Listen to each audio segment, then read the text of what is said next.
This is a look at some tower system stoves, see how they compare. There's been 2 new ones have come out within the last year, and also one you can make up yourself with a heat exchanger pot that came out within the last year. The MSR Switch came out last autumn, and the Jetboil Flash 1.0 litres, which looks very familiar because it is the old Flash that's been around for years, but it has been changed extensively, which makes it to some extent a different stove. It's certainly a lot easier to use than the previous one. Now, when you look at the 3 here, it looks as though they're all different sizes. They're not. All the pots have maximum fill lines of 600ml inside them. All of the pots will hold considerably more, 800ml in terms of this one, and litre, as the name suggests with this one, but they all recommend that you don't fill them more than 600ml full, which makes them basically solo stoves. And that's because of the dangers, you know, of hot water bubbling out of the top if they're filled more. Now, the difference between the top and the 600ml line varies enormously. It's almost halfway down in the Flash. It's not that far from the top, given that the maximum it'll hold is 800ml with this one. But as I say, all of them are effectively 600ml pots. They're all tall and narrow, and they're all made rather out of anodized aluminium. So in that sense they're very similar. This one, you can see, has a heat exchanger on the bottom. The Jetboil, which are the company who created heat exchangers, if I can get the cup off, here we go, has a heat exchanger on the bottom, and you can see, if you remove the cup, the height comes down. The MSR is a bit different. It has a large cup, which I'll come to later, and it looks as though that's going to be a heat exchanger on the bottom as well. It isn't. It is basically a windproof cage around a domed base to the pot, which I've not seen before. And obviously, in part, this surround is so that it will stand up, because otherwise with a curved base it would topple over all the time. MSR says this is better for heat, and water will boil more quickly and more efficient. All of them have plastic lids with pour holes. All of them have handles. This one, which is the non-system stove, in that you can make it up yourself, has a click out handle. I like that best of all the handles. It also holds the lid on securely, and means the lid does not have to be a tight fit. On this one, as you can see, the lid is quite a tight fit, and the handles fold out and fold them away for packing. They're not very big, they don't have any cover on them. And this one, again, the lid is fairly tight, not as tight as on the MSR, and it is a webbing handle, which is the one I like least of all of them, because it doesn't feel very secure. I wouldn't trust any of the lids for pouring water out of the pour spout without putting a finger on the lid to make sure it doesn't come off. I think the MSR is the most secure, but I'm a bit cautious maybe, but I prefer to ensure that the lid isn't going to suddenly fall off and hot water splash everywhere. You can see the MSR has a small cosy, which means you can hold the pot like that without burning your fingers. The Jetboil rather, as always, has a full length cosy, so you can pick it up and handle it anywhere without burning your fingers. There is an optional cosy for the fire maple petrel pot, which I haven't used. So these are the pots. The burners are also very different. Now, the MSR burner is regulated burner, so it's fine for using up all the gas in your canister, and in cold conditions it's good for simmering, and it has what you might call now a fairly standard long wire flame control. It simmers quite well. As you can see, there's a long way it'll go. You can turn it right down and still keep a flame. The burner head is basically the same as on the standard MSR pocket rocket. This big ring round the top is so that the pot will fit into it reasonably securely. I wouldn't tip it very far before it will come off. It doesn't lock into place, but it is held by that ring. If you want to use other pots with it, which you might, it has flip out legs, and then you can put any pot you like on it. I mean, I did in fact try it, with the petrol pot, which will sit on there quite nicely.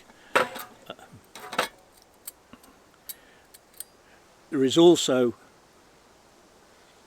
an igniter, which is here, and there's a ceramic protection for the igniter, though not right up to the tip.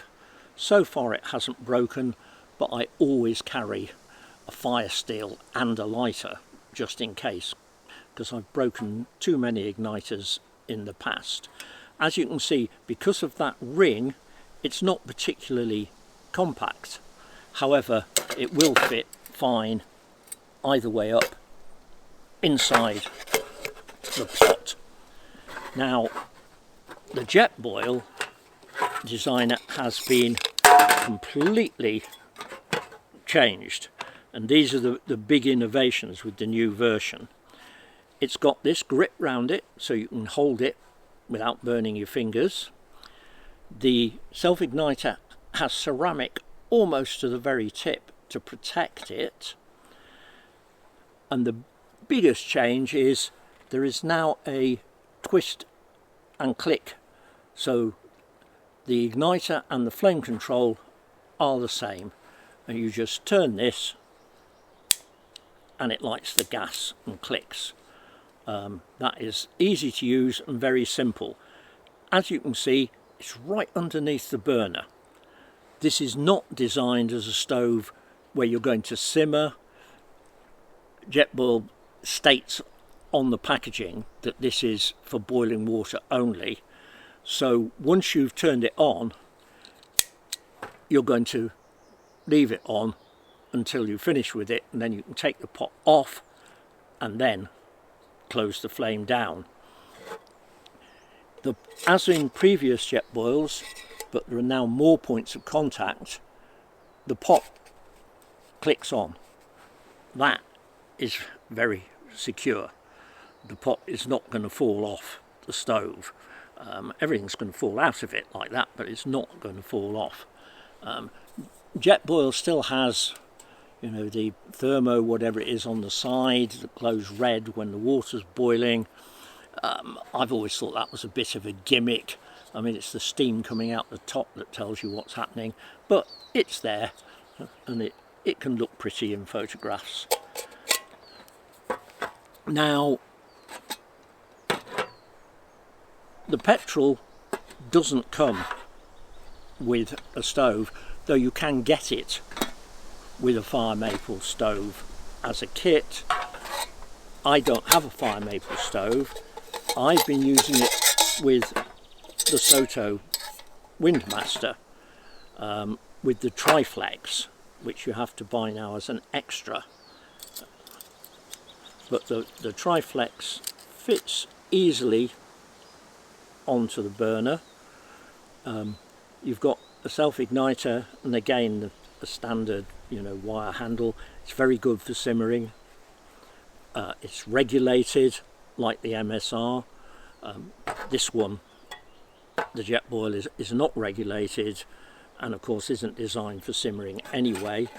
The Petrel pot has got 3 notches in the base, and on stoves at 120-degree angle between 3 arms will fit onto, if I can get them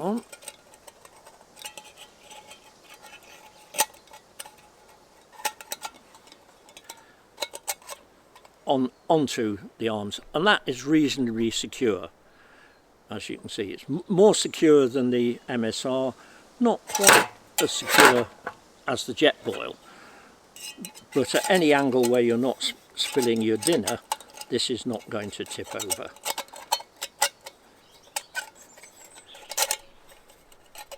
Now, all of the burners will fit inside the pots, along with a small 100 size gas canister, not the bigger 250. The Jetboil does come with a canister support. The MSR comes with a lighter, stretchy one, which I think is even better, but the stretchy bits might snap eventually. That one's probably more durable. With this size canister, I certainly use them, because by the time, you know, you've stuck a stove on there and then stuck canister on top, you've got a very tall unit with a fairly narrow base. However, with a 250 gram canister, I don't usually bother with these, because that's a much wider base, so it's more stable anyway. Now, I've tested all 3 of these extensively, and they all work fine. There's no huge differences between them. They all have the same basic disadvantage, which is that they're not good for cooking anything for any length of time because of the shape of the pots. I find you have to keep stirring like mad, or food tends to burn in the bottom. They're also awkward to eat out of. You need a long spoon, but even so, when you've got a large part of the pot with nothing in, you have to reach down and get it out. So they are better for boiling water, maybe something that only needs a minute or 2 in boiling water to cook, but preferably packet foods and cup of soups, which you have in a mug or a bowl. And here I must say, the mug that comes with the MSR, this has a maximum fill of, I think, 600 ml. There are markings inside, and that fits quite nicely in. It doesn't lock into place, but it's reasonably secure. But that is certainly a big enough mug or bowl for, you know, large drinks, some small meals, soup or whatever. The one that comes with the Jetboil is about half the size, so it's not quite as useful. With the Petrel, you need a separate mug, which is not a problem anyway. I find these mugs that go on the bottom tend to get scratched and sometimes a bit mucky anyway, so I always carry a mug. I often leave these at home because I don't need them. When it comes to weight and cost, this is by far and away the best system. 233 grams and about £98, given of course you can always find things at different prices in different places. If you get the Fire Maple Polaris, which is similar to this and is also a regulated stove, you save another £26 because that's only £40, but as I haven't used that stove I can't comment on it. The Switch, this one, is 328 grams, just the pot and the stove, without the pot support, and if you take the little cosy off, it is detachable, it unclips here underneath the arms. If you have everything, it's 389 grams and the cost is £135. And the Jetboil is 347 grams if you leave accessories behind. A total of 406 grams, costs £100.59. Now, compared with other systems, these are all reasonably priced, but obviously this one with this stove is just the least expensive and by far and away the lightest. However, you have to buy the items separately and it's slightly more complex to put the unit together. Even so, this is the one that I will and have used most. In terms of boil tests, and I may well record another one, but I'd already done some tests in the past, if I can find it in my notebook. Where's it gone?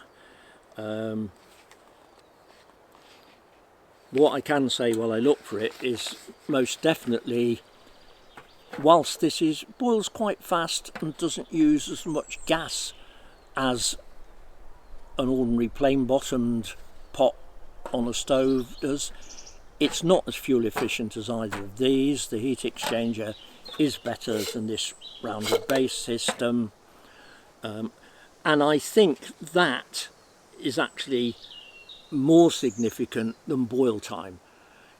I'm never in such a hurry that 30 seconds or a minute difference in getting the hot water, even for my morning coffee, which is the first thing I want when I wake up, it's never that important that little time makes a difference. However, on trips, several days, maybe a week and longer, how much fuel is used does make a difference. It may only be a few grams between the stoves, but when you're out for a week, it can make the difference between 1 or 2 canisters. For shorter trips, it's not really significant. It just means you don't have to buy as many canisters, or if you're emptying old canisters into new ones, do that very often. But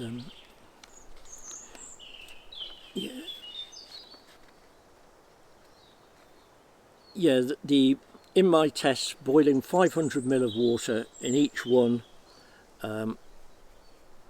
the Jetboil took 2 minutes 36 seconds and used 8 grams of gas. The MSR took 2 minutes 46 seconds, used 10 grams of gas, and the Petrel and the Soto took 2 minutes 25 seconds and used 7 grams of gas. Now, those are comparative. Of course, circumstances always differ. How cold the water is, what the air temperature is like, makes a difference. So every time I do one of these tests, I get slightly different figures. So these are certainly not absolute, but they give you a comparative idea of how they compare. I also point out, much is touted about the windproofness of all of these systems. Most of the tests I've seen are done in wind speeds 5 miles an hour, 7 miles, maybe 10, and no more. And they all work reasonably well in breezes like that. With the MSR, that gives quite good protection to the burner. This, you can see, has got this ring around the burner, and again is fitted into there. This has a ring around the burner and fits into there. They'll all work okay in breezes, but I've found that in stronger winds, which in the Scottish Highlands, where I do most of my backpacking, are, shall we say, not uncommon. In stronger winds, they're not wind resistant. You get the flames coming out the side, fuel consumption goes up, boil time goes down. So I use a simple foil windscreen. I don't wrap it all the way around the stove so that it doesn't overheat the canister, but I can put it like that, put the stove there, and that gives adequate protection from winds. But certainly they're not wind resistant in stronger winds. The only stoves I've used which are the MSR reactor and MSR wind burner, but these are heavier than these stoves and much more expensive. They have radiant heat burners. They do work well, but it's a lot of weight and a lot of money. Adding this to any of these stoves, and you're still carrying something that weighs less than those stoves, and the cost will be much less. As I said at the beginning, all of these work well. They're all good stoves. The advantage of these two is it's a system, it all fits together, it's designed to do so, it's simple to use. Certainly if you carry a stove, you know, to make a hot brew during the day while you're out, one of these two is ideal. However, if weight is important, this is much lighter and is certainly the one I would choose for backpacking for more than 1 or 2 nights. It's also, as you can see, more compact in the rucksack. So that's my views on these tower system stoves. I have done complete reviews of these two for the Great Outdoors magazine. This one is certainly on the website, the Great Outdoors website. This one only appeared in the print magazine very recently. I'm sure it will appear on the website, but it hasn't yet. And if anyone has used these stoves or is considering getting one and would like to make any comments, they're always welcome, and I will try and reply with something sensible.